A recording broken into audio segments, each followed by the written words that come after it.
What happened at the end of Reacher Season 1?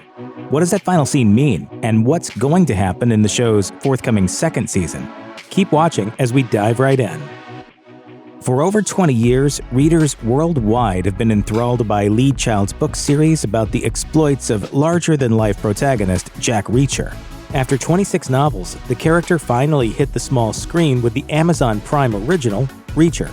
After 2 feature films starring Tom Cruise, Amazon Studios rebooted the series with Alan Ritchson in the titular role.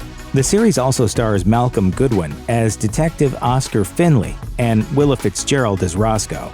The first season runs for 8 episodes and is based on the first novel of Lee Child's series, Killing Floor. Jack Reacher gets off a bus in Margrave, Georgia, only to be arrested immediately for murder.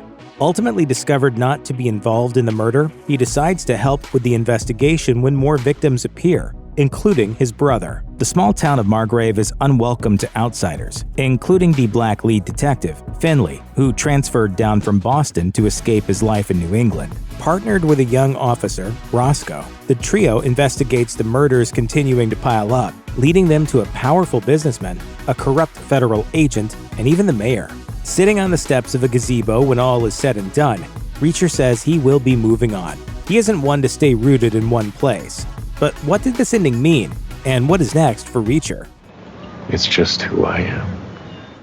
At the beginning of the season, Reacher was ready to leave the murders in Finley's hands and move on, but was forced to stay. He only takes on a more active role in the investigation when he discovers his brother is a victim. However, in the last few moments of the season, a flashback shows Reacher and his brother Joe at the bedside of their dying mother. It's revealed that when they were younger, the brothers got into a fight with a bigger kid.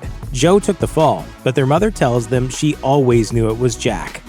He protected a weaker boy because that was his nature, and when Reacher ended up in Margrave, his mission started as revenge. But along the way, his nature led him to protect someone new. The end of the season sees Reacher face the death of his last family member. It's not just Reacher who faces up to his past throughout the season. Roscoe also comes to terms with her legacy. During the season, she reveals that the Teal family were rivals of her own family, the Conklins. In the final minutes of the warehouse battle, she takes out Mayor Teal for his part in the criminal organization, and Reacher suggests that she should run for mayor, which would return the town to its rightful place. As we said before, Finley isn't from Margrave, but relocated there to get away from Boston. At the beginning of the season, Reacher mistakenly pegs the detective as a divorced man, but later, Finley reveals he is a widower. In his final scene with Reacher, he informs him he is quitting police work and heads home to move on with his life. Reacher isn't a man who likes to stick around. Much of his character and story arc is predicated on him being in a new place and finding himself in a brand new form of trouble. That means there are 25 more books they could have chosen from for Season 2. However, 2 stick out as the best possible options for a follow-up season. Since Season 1 began the Jack Reacher story on screen with Lee Child's first book about the detective, it isn't far-fetched to expect Amazon to next adapt the second book in the series, Die Trying. On the other hand, the series introduces someone from Reacher's past that they can build on. Francis Neely is a PI and a former member of Reacher's Special Investigations Unit in the Army. During one episode, after the pair is attacked, they utter a line which is used in the summary of the 11th book of the series, Bad Luck and Trouble. You do not mess with the special investigators. Of course, this could just be coincidental.